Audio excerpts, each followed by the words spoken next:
আমাদের সামনে যে মেশিনটা আছে এটা হচ্ছে শেপার মেশিন। তো শেপার মেশিনের যদি আমরা পাওয়ার ট্রান্সমিশনটা বুঝতে চাই, সবার প্রথমে হচ্ছে ইলেকট্রিক্যাল পাওয়ারকে হচ্ছে মেকানিক্যাল টর্কে কনভার্ট করে আমাদের এই মোটরটা মেকানিক্যাল পাওয়ারে কনভার্ট করে তারপরে বাই শাফটের মাধ্যমে ফার্স্ট পুলিতে আসে।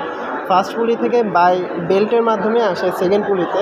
সেকেন্ড পুলির সাথে একটা শাফট কানেক্ট আছে, বাই শাফট, ওই কানেকশনটা যায় ভেতরে গিয়ার বক্সে। গিয়ার বক্স থেকে আসে হচ্ছে গিয়ে ড্রাইভিং পিনিয়নে, ছোট যে গিয়ারটা, এই ড্রাইভিং পিনিয়নের থেকে যায় হচ্ছে বুল গিয়ার বড় গিয়ারটা আর কি। বুল গিয়ার থেকে আসে হচ্ছে আমাদের স্লাইডিং ব্লক, এই যে সেন্টারে যে ব্লকটা আছে এটা স্লাইডিং ব্লক।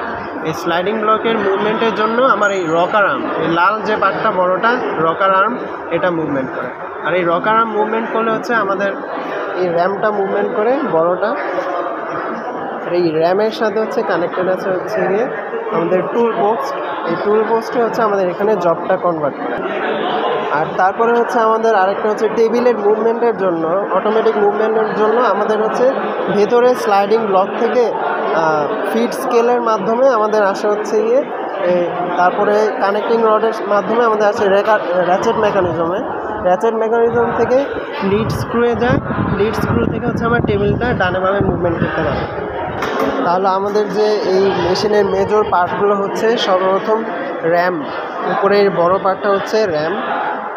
আর এখানে আছে হচ্ছে গিয়ে আমার এটা হচ্ছে টেবিলের নিচে আছে টেবিল সাপোর্ট, টেবিলের উপরে আছে হচ্ছে ভাইস, মানে আমার যে অবজেক্টের উপর ওয়ার্কটা করতে হবে সেটা হচ্ছে ভাইস, এখানে হচ্ছে হোল্ড করে। তো এই পাশে হচ্ছে র্যামের সাথে কানেক্টেড আছে হচ্ছে গিয়ে ক্ল্যাম্পার বক্স থেকে হচ্ছে টুল পোস্ট দিয়ে হচ্ছে আমার ফাইনাল যে পাওয়ার ট্রান্সমিশন ওইটা হচ্ছে আমার জবের উপর পড়ে।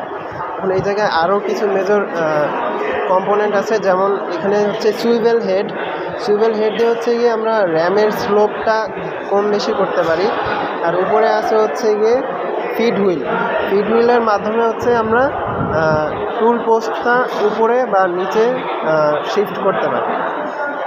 এখন হচ্ছে গিয়ে আমার টেবিল যেহেতু মুভমেন্ট করানো লাগবে, দুইটা সিস্টেম আছে, একটা হচ্ছে অটোমেটিক আর একটা হচ্ছে ম্যানুয়ালটা করে হচ্ছে এই যে এটা টেবিল হুইলে ক্লকওয়াইজ বা অ্যান্টি ক্লকওয়াইজ ঘোরালে লিড স্ক্রুয়ের মাধ্যমে আমার টেবিলটা হচ্ছে গিয়ে ডানে বামে যাবে। আর যদি আমি অটোমেটিক চাই একটা ইউনিফর্ম স্পিডে, তাহলে হচ্ছে আমাদের র্যাচেট মেকানিজম এটা কাজে আসে। র্যাচেট মেকানিজমের মাধ্যমে আমাদের পরে হচ্ছে অটোমেটিক এই টেবিল হুইলটা নির্দিষ্ট স্পিডে করতে থাকে, যে জন্য ইউনিফর্মভাবে আমরা মুভমেন্ট করাইতে পারি টেবিলটা। আর এখানে সর্বপ্রথম যে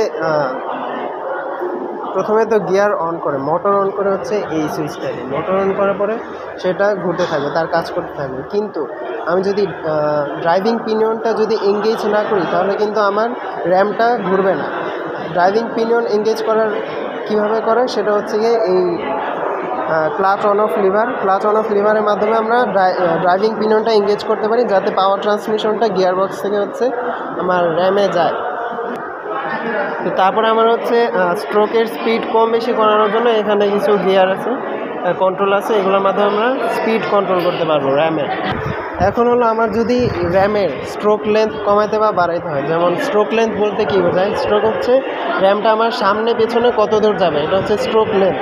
তো আমার স্ট্রোক লেন্থ কমানো বা বাড়ানো লাগবে আমার কাজের উপর ভিত্তি করে, সেটা কন্ট্রোল করতে পারবো হচ্ছে আমাদের এই চেক নাটের মাধ্যমে আমরা স্ট্রোক লেন্থ কন্ট্রোল করতে পারবো। কীভাবে কন্ট্রোল হয়, চেক নাট যদি ক্লকওয়াইজ ঘোরাই বা অ্যান্টি ক্লকওয়াইজ ঘোরাই, তাহলে এটার সাথে যে স্লাইডিং ব্লক আছে ওটা সেন্টার থেকে দূরে বা সেন্টার থেকে কাছে যাবে।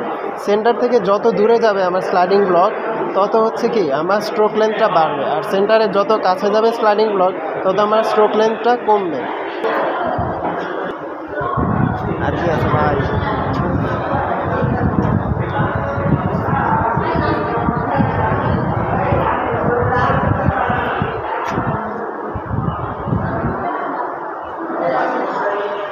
এই মেশিনের নাম কি?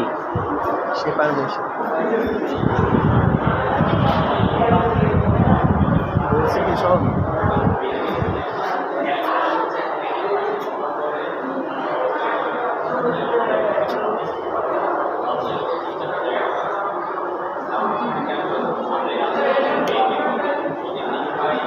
এটা এটা তো শেপার্ড নাকি দুটো হ্যাঁ দুইটাই সেম, হ্যাঁ দুইটাই সেম।